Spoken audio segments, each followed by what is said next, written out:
নমস্কার বন্ধুরা, তিশানি ব্লগ চ্যানেলে সকলকে স্বাগত জানাই। আশা করছি তোমরা সবাই খুব ভালো আছো। সকালবেলা উঠে এই যে এখনও বিছানা তুলিনি, সবাই মুখটা ধুয়ে ফ্রেশ হয়ে এসছে। এবার বিছানাটা তুলবো, ঘরটা ঝাড় দেবো, তারপরে সকালের খাবার করতে যাবো। তো সকালে ঘুম থেকে উঠেই ফার্স্টে আমার কাজ থাকে বাসি ঘরটা ঝাড়তে হয়। বাসি ঘরটা ঝাড় দিয়ে বিছানাটা গুছিয়ে নিচ্ছি। আর এত ঠান্ডা লেগেছে, ঠান্ডাটা যেন আমার ছাড়ছেই না, কথাও বলতে পারছি না, এত পরিমাণে গলাটা ব্যথা হয়েছে। তো মাম্মামও দেখো সকালবেলা আমার সাথে সাথে উঠে পড়েছে। মানে ওর পাশ থেকে উঠলেই ও যে কী করে বুঝতে পারে আমি এত আস্তে আস্তে উঠবো, তবুও ও যেন মানে বুঝতে পেরে যায়, আমার সাথে সাথে উঠেই পড়ে ও তাড়াতাড়ি। বিছানাটা গুছিয়ে তারপরে দেখো বাসনগুলো ধুতে চলে এসেছি।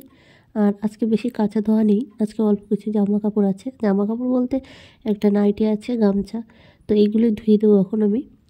ধুয়ে তারপর মাম্মামকে খেতে দেবো। তো এগুলো তাড়াতাড়ি করে ধুয়ে নিই, টাইম কলে জল আছে এখনও, একটু পরেই জলটা চলে যাবে, আর সেই আসবে 11টা। তো ওই জন্যই তাড়াতাড়ি করে জামা কাপড়টাও ধুয়ে নিচ্ছি। আর মাম্মামকে সকালে খেতে দিলে না, খেতে চায় না। তো কটা ছোলা ভিজিয়ে রেখেছিলাম, তো সেই ছোলাগুলোই দিচ্ছি। দেখো ও সান্টাক্লজকে খেতে দিচ্ছে।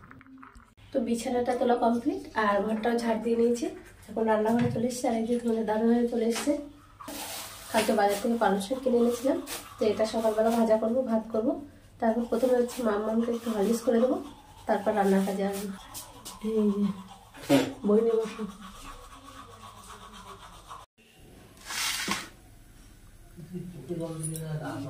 এই যে মাম্মামের জন্য জল খাওয়াচ্ছি, গরম আছে। আর তোমাদের দাদাভাই চা। ইস কি হচ্ছে, হ্যাঁ হরলিক্স খাবে না? কি হয়েছে, খাবি না তুই হরলিক্স? কি তো সকালবেলা পালং শাক ভাজা করেছিলাম আর ভাত করেছি, তো সেটা খেয়ে তোমাদের দাদাভাই বাজারে গেছে মাছ কিনতে। মাম্মাম সকালবেলা থেকে খুব কান্নাকাটি করছে মাসির বাড়ি যাওয়ার জন্য, তো ওই জন্য ওকে ও নিয়ে গেল। আর আমি এই পাশে ঘরটা গুছিয়ে নিলাম, জামা কাপড়গুলো সব গুছিয়ে বাসনপত্র ধুয়ে কটা জামা কাপড় ধুয়ে দিলাম। তো এখন তোমাদের দাদাভাই আসলে তারপর রান্না করব। দেখি কি মাছ নিয়ে আসে, তারপর সেই মাছ দিয়ে ওলকপি আছে, ওলকপিতে রান্না করবো। তোমাদের দাদাভাই বাজার থেকে এখনো আসেনি, তাই ভাবলাম কিছু জামা কাপড় আছে এই ফাঁকে আমি গুছিয়ে নিই। আর মাম্মামকেও নিয়ে গেছে, মাম্মাম এত কান্নাকাটি করছে মাসির বাড়ি যাওয়ার জন্য, তো ভাবলাম বাবার সাথে গিয়ে বাজার থেকে একটু ঘুরে আয়, মনটা যদি ভালো হয়। তারপর মাম্মাম আসলে ওকে স্নানটা করিয়ে দেবো, দিয়ে তারপরে রান্নাটা করবো। তোমাদের দাদাভাই বাজার থেকে পার্শে মাছ নিয়ে এসছে, আর মাছটা কেটে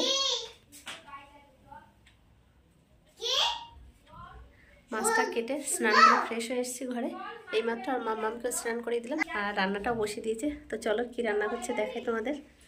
এই যে আমার সোনা, এখন মনটা ঠিক হয়ে গেছে, এখন আর কান্নাকাটি করছে না। প্যাপু প্যাপু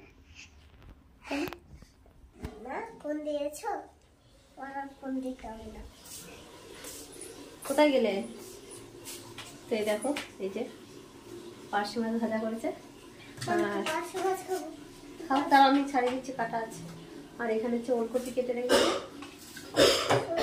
এগুলো তোমাদের দাদাভাই করে রেখেছে সব। আর এখানে দেখো যে লাউ ভাজা বসিয়েছে। কি গো, তুমি স্নান করতে গেলে নাকি? ডাকছে আন্টি, দেখো তো কি বলছে আন্টি। কাটা লাগে না, কাটা আছে তো, চিবিয়ে খাবে ভালো করে।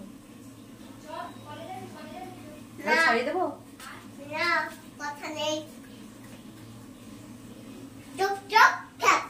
রান্নাটা এবার করে নি, তরকারি বসাবো। লাউ ভাজাটা হয়ে গেলে তারপর তরকারি বসাবো। আর ভাতটা রান্না হয়ে গেছে, তো রান্না কমপ্লিট। এই যে ভাত রান্না হয়েছে, আর এখানে দেখো এই যে লাউ ভাজা, আর এই যে পার্শে মাছ দেয় ওলকপি। চলো এবার ভাতটা খেয়ে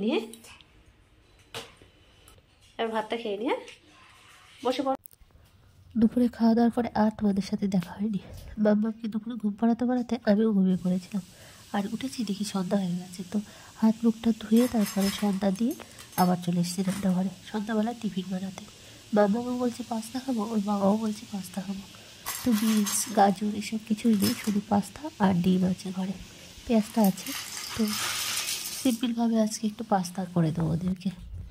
আর এই দেখো আমার মা জননী চলে এসেছে আমার কাজে সাহায্য করার জন্য। তো আমার সব কাজে সাহায্য করে, আর এটা বেশ ভালো লাগে আমার। তো এখন এসছে ও আমাকে পেঁয়াজ ছালিয়ে দিতে। পেঁয়াজগুলো দেখো ছালিয়ে দিয়েছে আর আমি এখন কেটে নিচ্ছি তাড়াতাড়ি করে।